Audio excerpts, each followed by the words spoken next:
Halo semuanya, perkenalkan nama saya Hasmi Malita Manfaatin dengan NIM 431250017. Nah, pada video kali ini saya akan memaparkan materi tentang komunikasi kelompok.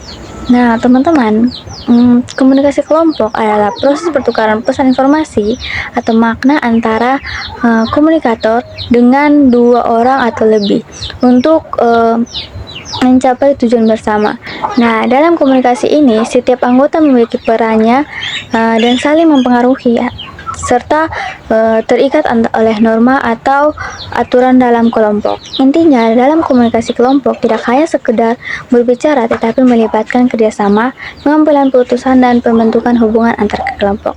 Nah, contohnya kayak bisa dilihat dalam diskusi kelas, rapat organisasi, atau kerja tim dalam suatu proyek. Nah, teman-teman, komunikasi juga memiliki karakteristik utama. Nah, karakteristik utama berupa interaksi antara 3 orang atau lebih untuk mencapai tujuan bersama. Nah, dalam prosesnya, setiap anggota tidak hanya menyampaikan pesan, tetapi juga saling mempengaruhi melalui peran, status, dan hubungan yang terbentuk dalam anggota. Nah, komunikasi ini cenderung bersifat dinamis karena melibatkan pertukaran ide, diskusi, serta kerjasama untuk mencapai kesepakatan. Selain itu, ada normanya, aturan atau kelompok juga ini menjadi ciri penting yang mengatur bagaimana anggota berperilaku dalam berkomunikasi. Selain itu, komunikasi kelompok ditandai dengan adanya umpan balik atau feedback. Nah, yang lebih kompleksnya dibandingkan komunikasi interpersonal karena melibatkan banyak sudut pandang. Proses ini juga dipengaruhi oleh faktor konteks seperti situasi, budaya, dan kepemimpinan dalam kelompok. Tetapi tidak jarang juga terjadi gangguan atau noise, baik berupa perbedaan pendapat maupun kesalahpahaman yang dapat mempengaruhi efektivitas komunikasi. Oleh karena itu, komunikasi kelompok ini membutuhkan keterbukaan, kemampuan mendengar, serta koordinasi yang baik agar mencapai tujuan bersama secara optimal. Nah, teman-teman, dalam komunikasi kelompok juga ada beberapa jenis dan jejaring komunikasi kelompok. Nah, jenis komunikasi kelompok yang pertama ada jenis komunikasi kelompok kecil. Nah, jenis ini biasanya seperti diskusi kelas atau kerja tim yang memungkinkan interaksi intens dan partisipasi aktif setiap anggota. Nah, yang kedua ada komunikasi kelompok besar seperti seminar atau rapat besar, di mana interaksi lebih terbatas dan biasanya didominasi oleh satu atau beberapa pembicara. Selain itu, ada juga komunikasi formal, di mana berlangsung dalam struktur resmi, seperti organisasi perusahaan, dan komunikasi informal yang terjadi secara santai tanpa aturan kaku, seperti obrolan antar teman dalam kelompok. Nah, teman-teman, sementara itu ada jejaring komunikasi kelompok. Komunikasi kelompok ini merujuk pada pola aliran informasi antar anggota. Nah, beberapa bentuk yang sering dijelaskan antara lain ada pola roda, di mana pola ini satu orang menjadi pusat komunikasi. Nah, ada juga pola rantai yang dimana pesan mengalir secara berurutan. Terus ada pola lingkaran, setiap anggota berkomunikasi dengan anggota di sekitarnya. Ada juga pola semua saluran, di mana semua anggota dapat berinteraksi bebas satu sama lain. Setiap pola memiliki kelebihan atau kekurangan tergantung pada setiap tujuan kelompok dan kebutuhan bersama. Nah, teman-teman semua, kelompok yang efektif merupakan keberhasilan kelompok karena membuka peluang terciptanya koordinasi, kerjasama, dan pencapaian bersama. Tanpa komunikasi yang baik, kelompok tentunya akan mengalami kesulitan dalam menjalankan operasionalnya dan mencapai tujuan yang telah ditetapkan. Nah, komunikasi yang baik tentunya merupakan fondasi utama dalam membangun bodi kelompok yang sehat.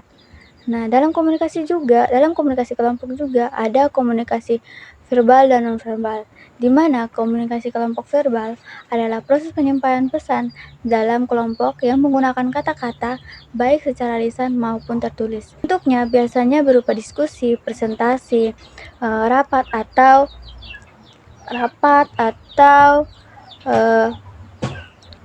percakapan antar anggota. Komunikasi verbal berperan penting dalam menjelaskan ide, menyampaikan informasi secara jelas, serta membantu anggota kelompok mencapai kesepakatan.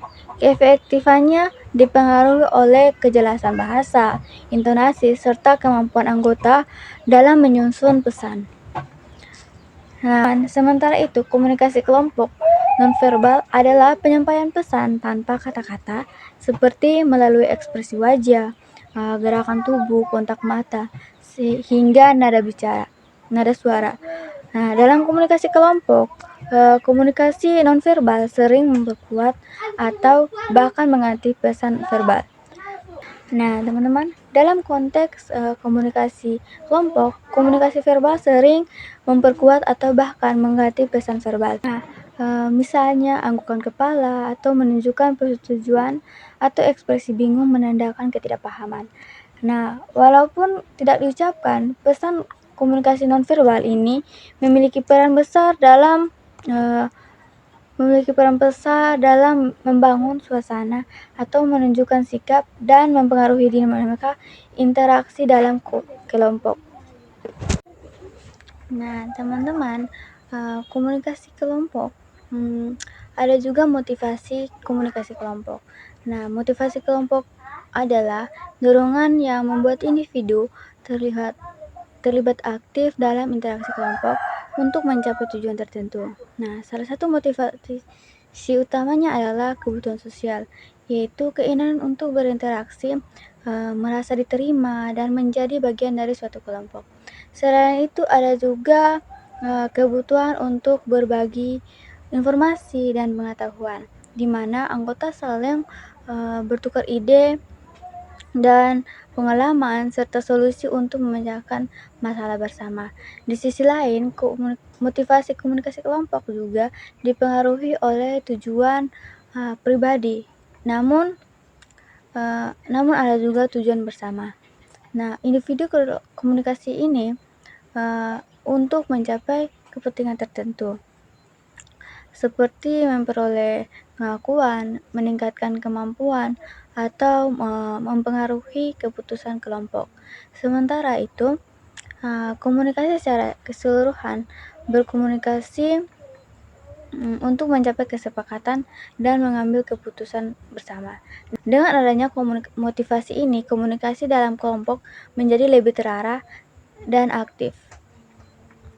Nah, teman-teman, kesimpulannya, komunikasi kelompok merupakan proses interaksi antar beberapa individu yang saling bertukar pesan untuk mencapai tujuan bersama. Nah, proses ini memiliki karakteristik seperti adanya kerjasama, umpan balik, serta dipengaruhi oleh norma dan dinamika kelompok. Nah, dalam praktiknya, komunikasi kelompok dapat berlangsung dalam berbagai jenis dan jejaring, baik secara formal maupun informal, serta melalui pola hubungan tertentu yang mengatur aluran informasi antar anggota.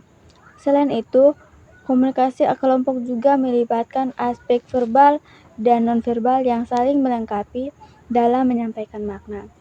Nah, teman-teman, keberhasilan komunikasi tidak hanya terlepas dari motivasi anggota yang didorong oleh kebutuhan pribadi dan tujuan kelompok. Nah, hal ini diperkuat oleh elemen-elemen penting seperti individu, tujuan, dan interaksi, serta dipengaruhi oleh faktor internal dan eksternal. Secara keseluruhan, komunikasi kelompok yang efektif akan menciptakan koordinasi yang baik dan memperkuat hubungan antar anggota dan membantu tercapainya tujuan bersama secara optimal. Nah, teman-teman, sekian dari Sekian dari pemaparan materi tentang komunikasi kelompok.